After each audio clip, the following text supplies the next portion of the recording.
El tema de la lección del día de hoy es el siguiente, para los que están tomando notas y para todos aquellos que están en esta disposición para escuchar esta lección. El fundamento de la unidad de la iglesia. Ese es el tema. El fundamento o la base de la unidad de la iglesia. Ese es el tema. Fíjense. La unidad en la iglesia es un tema completamente bíblico. De hecho, nuestro hermano Roberto, en la lectura que tocó hoy, en esta asamblea de culto, pues ahí escuchamos que Jesús dijo para que sean perfectos en unidad. Y el apóstol Pablo en su carta a los Efesios, él habla de ser solícitos, diligentes en guardar la unidad del Espíritu, la que él revela, la que él enseña en el Nuevo Testamento. Así que este tema de la unidad es un tema bíblico, Es parte de la doctrina de Cristo y de los apóstoles. Fíjense, según el Evangelio de Juan, Cristo oró al Padre por, ¿qué cosa? Por la unidad de los apóstoles y la unidad de todos los creyentes. Acompáñenme al Evangelio de Juan, capítulo 17, para que leamos eso allí. Leamos allí en las Escrituras, en el Santo Evangelio de Juan, capítulo 17, versículo 21. Dice la sagrada palabra del Señor de esta manera. Juan capítulo 17, versículo 21. Tengan en cuenta que Cristo está haciendo una oración al Padre. Y Él dice lo siguiente. Verso 21. Para que todos sean uno. ¿Cómo? Tú, oh Padre, en mí y yo en ti. Que también ellos sean uno en nosotros, para que el mundo crea que tú me enviaste. Versículo 23. Yo en ellos, en los apóstoles, ahí ellos se refiere a los apóstoles, y tú en mí, ¿para qué cosa? Para que sean perfectos en unidad, para que el mundo conozca que tú me enviaste y que los has amado a ellos, a los santos apóstoles, como también a mí me has amado. Por lo tanto, ¿sí? Por lo tanto, viendo aquí que Cristo oró por la unidad de los apóstoles y de la de los creyentes, menospreciar este tema o torcer este asunto es una actitud contraria a la voluntad del Señor, quien quiere la unidad de todos los cristianos.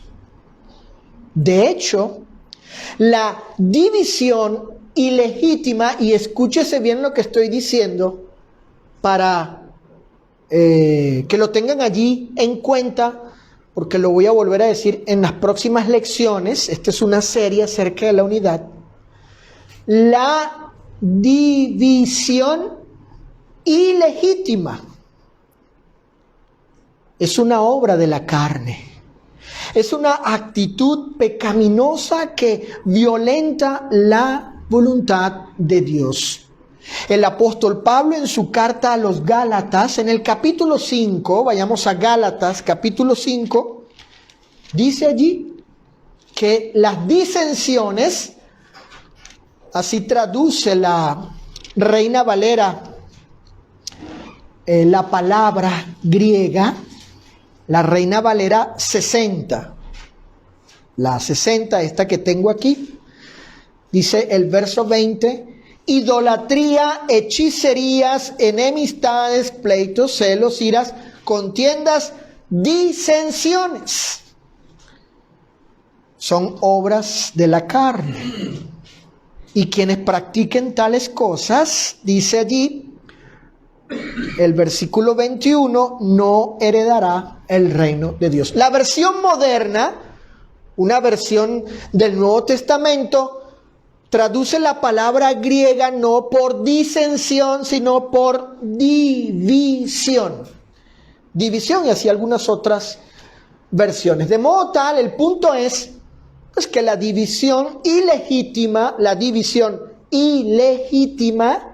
es una obra de la carne, es una actitud que va en contra del deseo de Dios. Por otro lado, hay falsas creencias en la hermandad con respecto a este asunto. Pues aunque se conocen las Escrituras, los conceptos sectarios, las ideas sectarias, tomadas del mundo religioso denominacional, del sectarismo, de las falsas religiones y falsas iglesias, los conceptos así, por ejemplo, como el ecumenismo, y de eso vamos a hablar más adelante, hoy no voy a hablar de eso, pero lo pueden buscar en un diccionario. ¿Qué significa ecumenismo? Bueno, el ecumenismo está siendo muy influyente y popular, aceptado en la iglesia del Señor.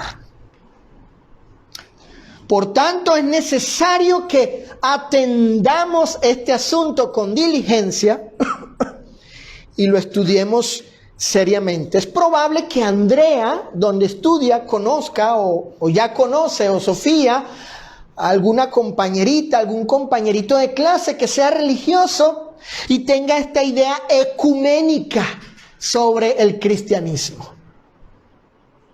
Bueno, ¿qué es el ecumenismo? Es la idea, la filosofía, el pensamiento de que todas las religiones, independientemente de lo que crean, se unan, sean una, ¿no?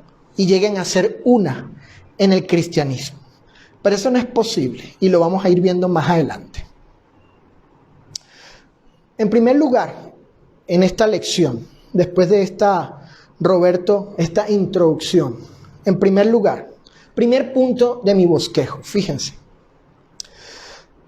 El fundamento de la unidad, porque es el tema, ¿no? Es el tema general. El fundamento o la base de la unidad en la iglesia. Número 1, el fundamento de la unidad es el estándar del Padre y del Hijo. Repito, el fundamento de la unidad es el estándar del Padre y del Hijo. Vayamos a Juan capítulo 17. Perdón. Evangelio de Juan, capítulo 17. Y leamos allí, una vez más, el versículo 21 y ahora el versículo 22. Evangelio de Juan, capítulo 17, versículo 21 y versículo 22. No olviden que Cristo está orando. Imagínense. Es una oración del Hijo de Dios al Padre. Es su ruego, es su súplica, es su petición. Es su deseo, su voluntad. Es lo que Él quiere. Por eso hay que prestar atención, ciertamente, a este asunto. Dice el versículo 21, para que todos sean uno como tú, oh Padre, en mí, y yo en ti, que también ellos sean uno en nosotros, para que el mundo crea que tú me enviaste. La gloria que me diste yo les he dado, para que sean uno así como nosotros somos uno. Verso 22. Una vez más el verso 21. Para que todos sean uno como tú, Padre, en mí y yo en ti. Miren, estas palabras del verso 21 y 22 contienen como fundamento o base, es decir, donde descansa la unidad, el estándar o el modelo del Padre y del Hijo. Es decir, ellos son nuestra referencia. En ellos podemos conocer lo que implica la unidad. En ese sentido, ¿qué nos enseña este estándar? ¿Cómo sabemos que aquí hay un estándar, un modelo, una referencia, una guía? Bueno, por las mismas palabras de Cristo. Si ustedes ven allí el versículo 21, Él dice, para que todos sean uno. ¿Cómo? ¿Vieron? Padre, yo quiero que estos sean así como nosotros. ¿Ve? Ahí está el estándar, ahí está el modelo. Quiero que estos sean así como es así como nosotros. Versículo 22 dice lo mismo. Para que sean uno así como nosotros. Entonces ahí está el estándar, ahí está el fundamento, el modelo, que es fundamento o base de la unidad. Fíjense, ¿qué nos enseña este estándar? Este modelo del Padre y del Hijo nos enseña que ellos estaban, oído el tambor, como dice en mi país, ellos estaban unidos en un solo y mismo propósito. En un solo y mismo propósito. El Nuevo Testamento nos enseña que el Padre y el Hijo estaban plenamente unidos en lograr, ¿qué cosa? La salvación del hombre. Ellos estaban totalmente unidos para este fin, para esta meta, para este propósito. Es lo que vemos, ¿no?, de ellos aquí en las Escrituras. Vemos el estándar, el modelo del Padre y el Hijo unidos en un solo y mismo propósito. El Nuevo Testamento nos enseña que el Padre y el Hijo estaban así, totalmente, plenamente unidos para efectuar la salvación.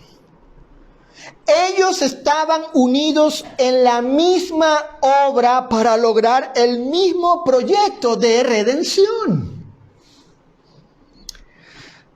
Dice un erudito, un comentarista del Nuevo Testamento, de apellido Burns o Barnes, así en castellano. Él dice lo siguiente: que la unión de ellos, del Padre y del Hijo, y lo cito porque su comentario me parece ajustado a la Escritura y me parece bueno.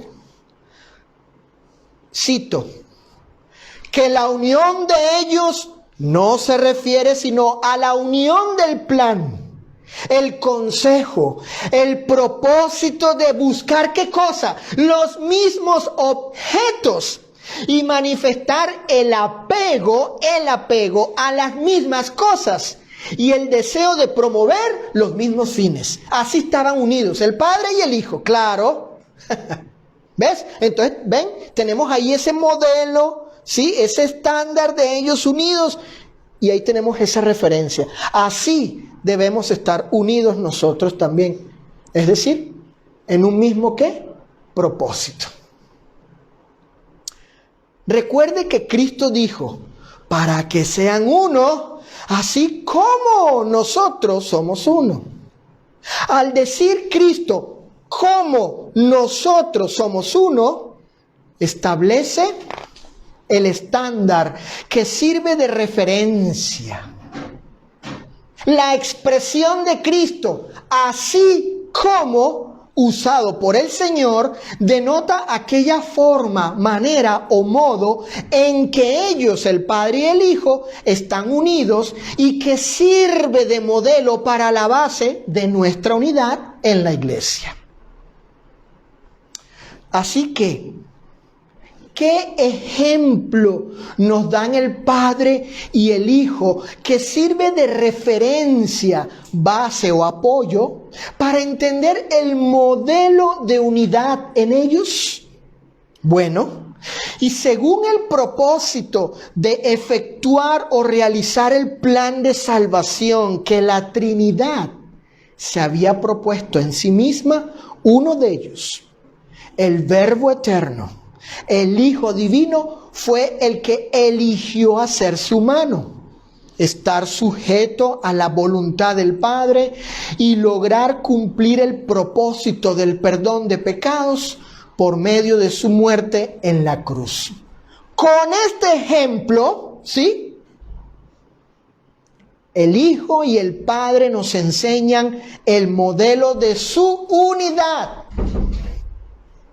como fundamento de la unidad en la iglesia. Es decir, escuchen, unidos en un mismo propósito para cumplir la obra que ellos habían planificado llevar a cabo. La obra de redención, hermanos, la obra de redención los muestra unidos a ellos, al Padre, al Hijo y al Espíritu Santo en este propósito. Cuando conocemos eso, cuando vamos a las Escrituras, cuando entendemos el rol del Padre en la redención, el rol del Hijo en la redención, el rol del Espíritu Santo en la redención, y vemos cómo actúan, cómo operan perfectamente unidos para llevar a cabo un solo y mismo propósito, para lograr el proyecto que ellos habían planificado desde la eternidad pasada. Cuando vemos a ellos cómo operan, cómo actúan, cómo están unidos en esto, entonces su unidad en este proyecto para lograr esa meta sirve en nuestra referencia. ¿Para qué? Para nuestra unidad. Y obviamente eso se constituye en fundamento o base de la unidad. En otras palabras, debemos ver el ejemplo de la deidad para tomarlo de allí y establecer ese modelo entre nosotros, en la iglesia, y estar unidos como ellos estuvieron unidos para llevar a cabo el plan de salvación. Así sucede en la iglesia. En la iglesia hay un proyecto, hay un plan de Dios, un propósito para ella, y los miembros de la iglesia deben estar unidos en ese solo y único propósito, unidos así como ellos están unidos. Segundo punto de mi bosquejo. Segundo y último punto de mi bosquejo. El fundamento de la unidad, porque ese es el tema, ¿no? General. El fundamento de la unidad en la iglesia. Bueno, segundo punto. El fundamento de la unidad es, ¿qué cosa? El Nuevo Testamento. Aparte del modelo, del estándar del Padre y del Hijo, de la deidad, también fundamento es el Nuevo Testamento, los 27 libros del canon del Nuevo Testamento. Fíjense, acompáñenme al Evangelio de Juan capítulo 17 una vez más. Evangelio de Juan capítulo 17, para leer allí lo siguiente. Miren, en el Evangelio de Juan capítulo 17 encontramos los siguientes postulados declarados por el Señor. Primer postulado. El Señor Jesús, le dio la palabra de Dios a los apóstoles. Es el primer postulado, la primera verdad aquí, declarada por Cristo. Vamos a leer el versículo 8 de Juan 17. Vamos, fíjense. Juan 17, versículo 8, dice la Santa Escritura así: Porque, está hablando Jesús al Padre en su oración, porque las palabras que me diste, les he dado. Y ellos las palabras recibieron y han conocido verdaderamente que salí de ti y han creído que tú me enviaste. Versículo 14 de Juan 17. Yo les he dado, ¿qué cosa? Tu palabra. Entonces, primer postulado, Anita, que el Señor Jesús les dio la palabra de Dios a los apóstoles. Segundo postulado, que la palabra es la verdad. Es de esta cualidad. La palabra es la verdad. Leamos allí el versículo 17. Dice Jesús: santifícalos, Padre, en tu verdad. ¿Tu palabra es qué? Verdad. Tu palabra es verdad.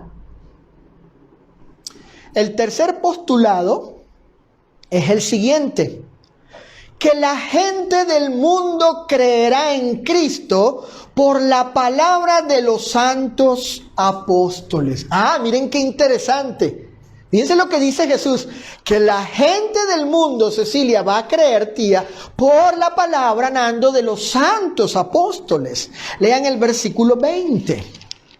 Noten el verso 20. Dice Jesús, está orando el Señor y Él ruega lo siguiente: mas no ruego solamente por estos, que son los apóstoles, sino también por los que han de creer en mí, por la palabra de ¿quién? De ellos, de los apóstoles. Cuarto y último postulado. Dijo Cristo que Él está en los apóstoles. Ojo, Cristo está en los apóstoles. Es decir, ¿qué significa estar en los apóstoles? Allí significa que Él tiene plena unidad y comunión con ellos y aprobación a ellos. A ellos, a estos, a los verdaderos apóstoles, estos apóstoles. Versículo 23. Juan 17, sigue orando Jesús, Sofi, y dice lo siguiente: yo, Jesús, en ellos y tú en mí, para que sean perfectos en unidad. Yo, Jesús, en ellos. Yo, Jesús, en ellos, unidos yo con ellos, en comunión con ellos, en aprobación a ellos, ¿ok? Esa es la idea allí de en ellos, en relación íntima, en asociación íntima, probada con ellos. Entonces, y partiendo de estas premisas, es decir, de estos postulados, de estas declaraciones de Cristo, el Señor implica la siguiente verdad. ¿Qué implica Cristo? ¿Cuál verdad? Bueno, que la base de la unidad es la palabra de los santos apóstoles. Noten el versículo 21 y 23. Mas no ruego solamente por estos, sino también por los que han de creer en mí por... ¿qué cosa? Por la palabra de ellos, los apóstoles. ¿Para qué cosa? Para que sean todos uno. Verso 23, para que sean perfectos en unidad. Fíjense. Fíjate, hermana Pamela. En estas palabras, versos 21 y 23, Cristo tiene dos objetos en su oración. El primer objeto por el cual Él ora, los apóstoles. Él dice en el 21, no ruego solamente por estos, son los apóstoles. El segundo objeto de su oración es todo creyente. Noten el verso 21. No ruego solamente por estos, sino además también por quienes, por los que han de creer en mí. ¿Vieron? Le está rogando, Padre, por los apóstoles y también por todos los que creerían en Él. O sea, ahí estás tú, yo, todos nosotros, la iglesia de Cristo. Luego, tiene un propósito en su oración. Este es para que todos sean uno, para que sean perfectos en unidad. Noten el versículo 21.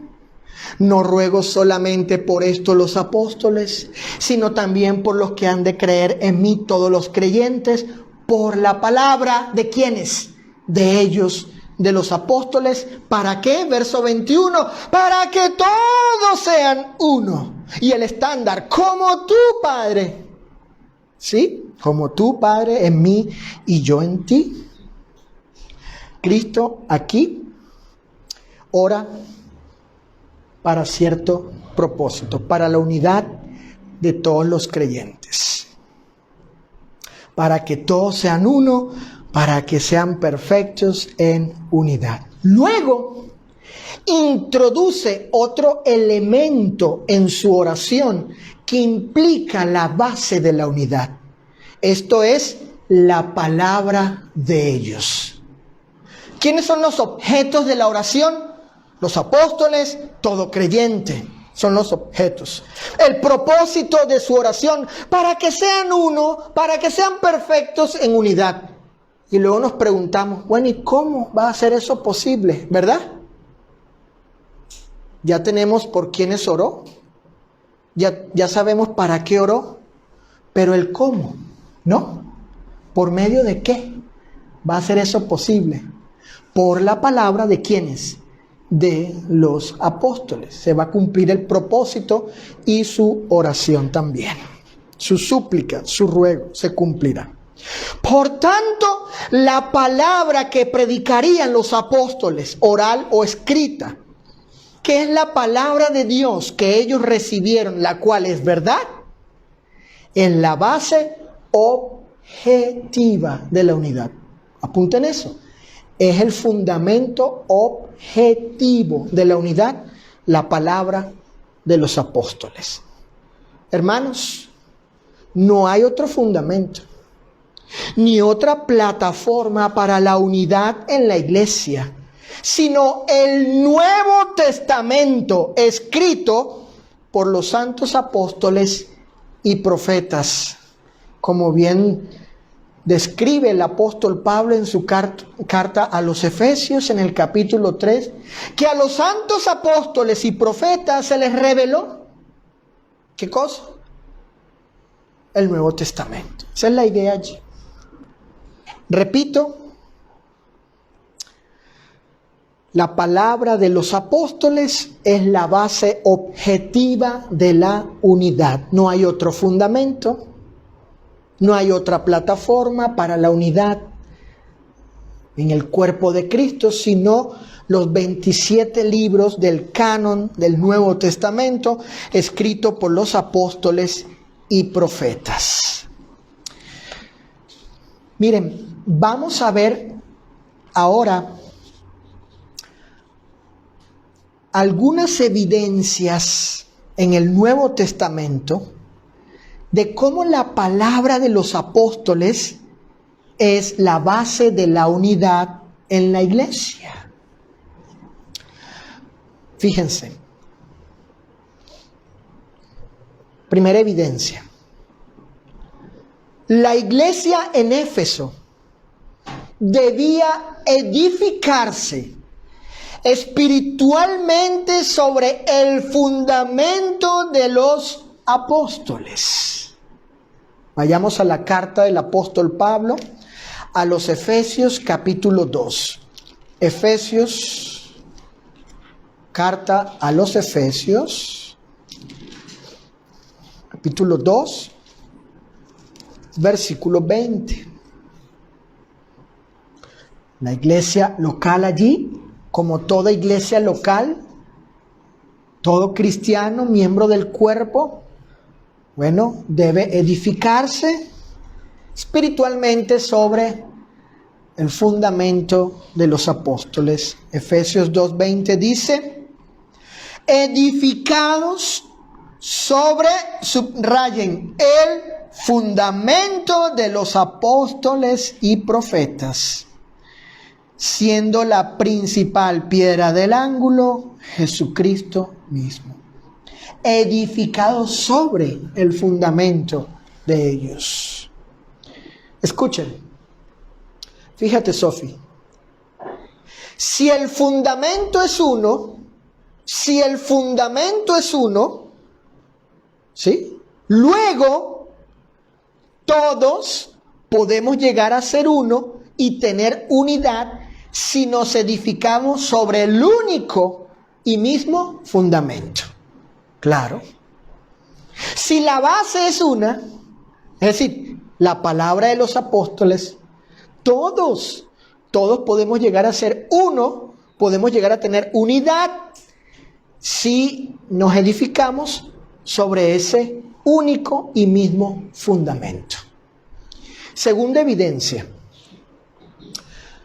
Pedro hizo un llamado a los santos a recordar la palabra apostólica en días cuando hubo falsos maestros que enseñaban falsas doctrinas que traían división en el cuerpo de Cristo.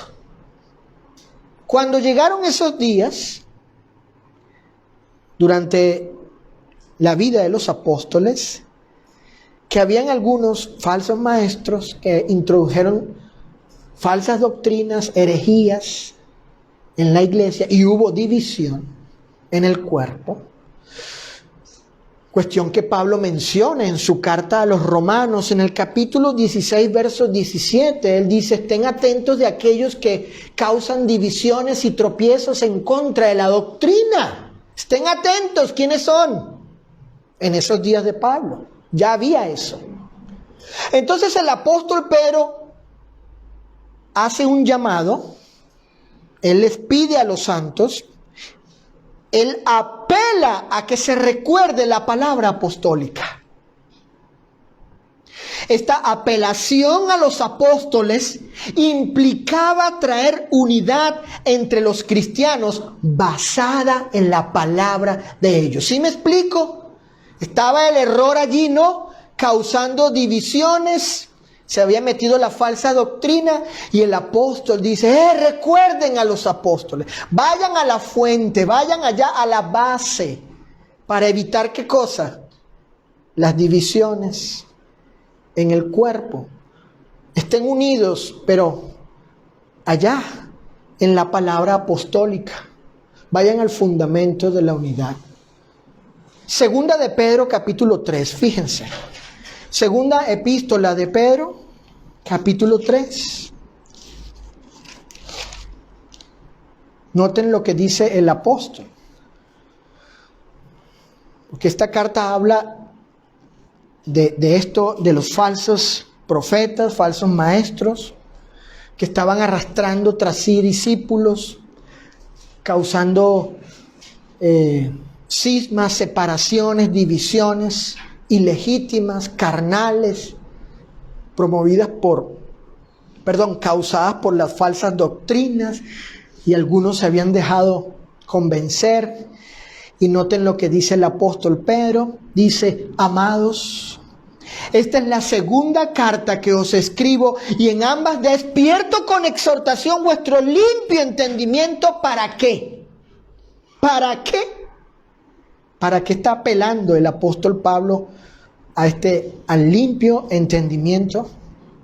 Sin contaminación de lo falso, el error, un limpio juicio. Dice, para que tengáis memoria de las palabras que antes han sido dichas por los santos profetas.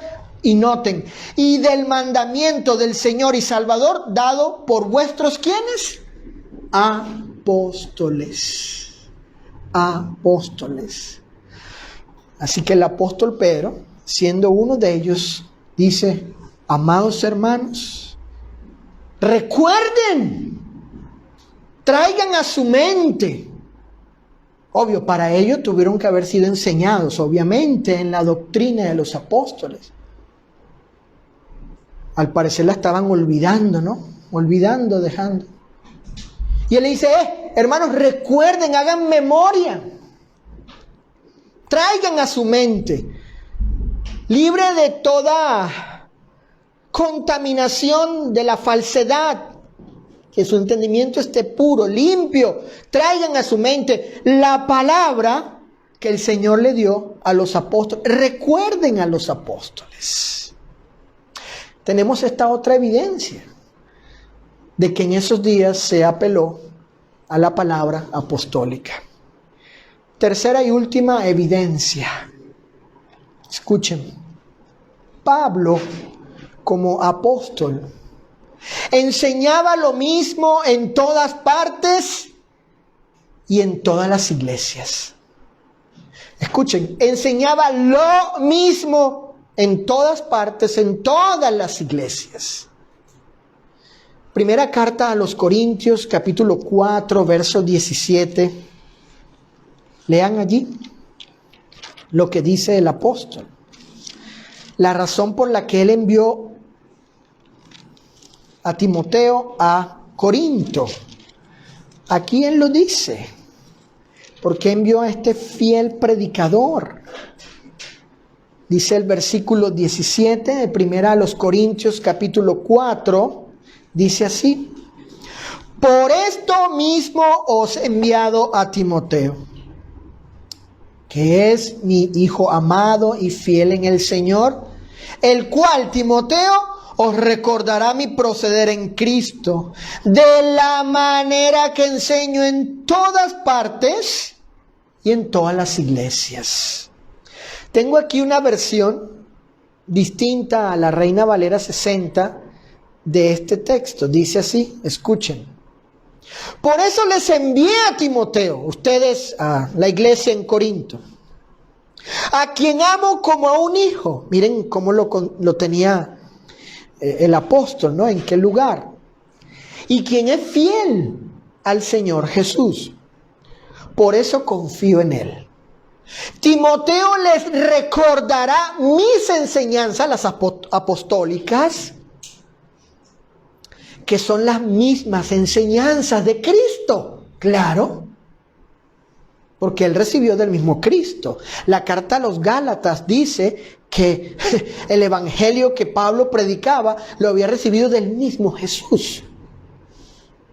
Aquí leemos cada domingo, cuando vamos a tomar la cena, no leemos el pasaje que dice, porque yo recibí del Señor lo que también les he enseñado a ustedes. ¿Quién está hablando ahí? Pablo dijo, yo recibí del Señor lo mismo que les enseñé a ustedes.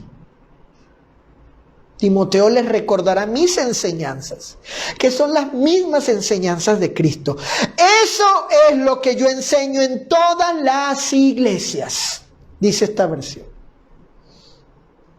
Miren, aunque eran varias y diferentes iglesias locales, como la de Corinto, la enseñanza, escuchen esto, la enseñanza era uniforme. Uniforme. Claro, era una misma fuente, Cristo, y los apóstoles enseñando lo mismo, en todo lugar. Lo mismo que enseñó Pablo en Corinto, lo enseñó en Éfeso, ¿no? Lo enseñó en Filipo, etcétera, donde anduvo. Lo mismo. Por eso su enseñanza era uniforme.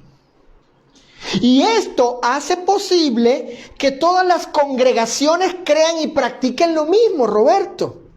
Y haya unidad entre los miembros de cada iglesia local. ¿Cuál era pues la base de la unidad entre estos cristianos? ¿Cuál era el fundamento de la unidad entre estos cristianos? La sola y única palabra apostólica, el Nuevo Testamento. Esa era la base, el fundamento de la unidad entre ellos. Y el producto precisamente por ser una sola y única base y fuente de verdad, era producir una unidad perfecta. Muy bien, ¿qué aprendimos en esta tarde? Número 1. Aprendimos que es voluntad del Señor la unidad entre los cristianos. No olvidemos que Juan 17 habla de la oración, del ruego, de la súplica. Es el deseo de Cristo que los apóstoles y todo creyente estén unidos, sean uno, perfectos en unidad. Sin duda alguna es voluntad del Señor la unidad. ¿Qué más aprendimos? Número 2, que el Padre y el Hijo son fundamento de la unidad. Es decir, ellos son el estándar o el modelo a seguir por su ejemplo de unidad en propósito. Cuando estudiamos las Escrituras acerca del plan de redención, vemos allí cómo el Padre tenía su función en este proyecto, cómo el Hijo tenía su rol en este proyecto de salvación, este plan, cómo el Espíritu Santo tenía su papel en este plan, en este proyecto, en el propósito de salvar al hombre.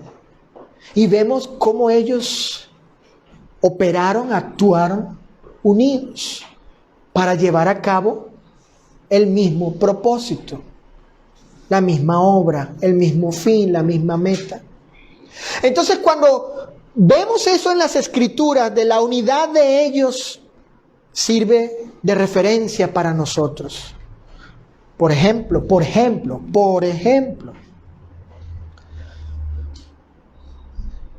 ¿no se le ha mandado a esta congregación aquí en San Nicolás predicar el Evangelio? Sí, sin duda alguna. Entonces todos tenemos un mismo propósito. ¿Cuál? Predicar el Evangelio. Y con el ejemplo del Padre y del Hijo, trabajando unidos para lograr el proyecto de redención, igual nosotros debemos unirnos en este proyecto de predicar, por ejemplo, el Evangelio, de congregarnos, por ejemplo. ¿Sí me explico?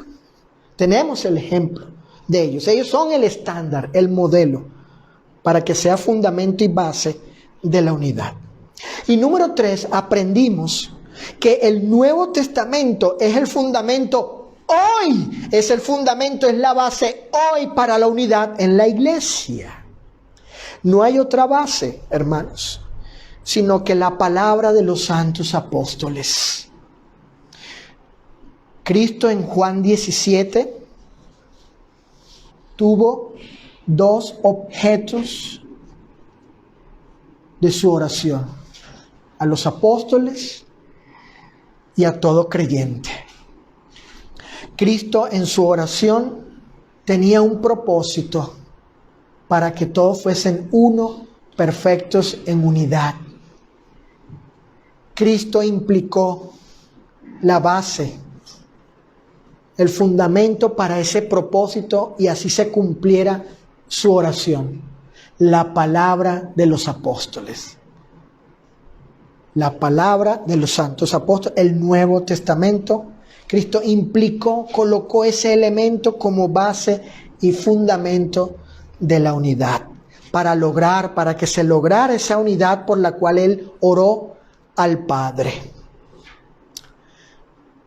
Muy bien, esta ha sido la enseñanza de esta tarde, y espero que con esta primera lección de esta serie, ¿sí?, podamos ir conociendo mejor este tema, acercándonos mejor a la verdad acerca de este asunto, para lograr esa unidad que el Señor quiere entre nosotros, y así cumplir su deseo y cumplir los propósitos que Él ha establecido en las Escrituras.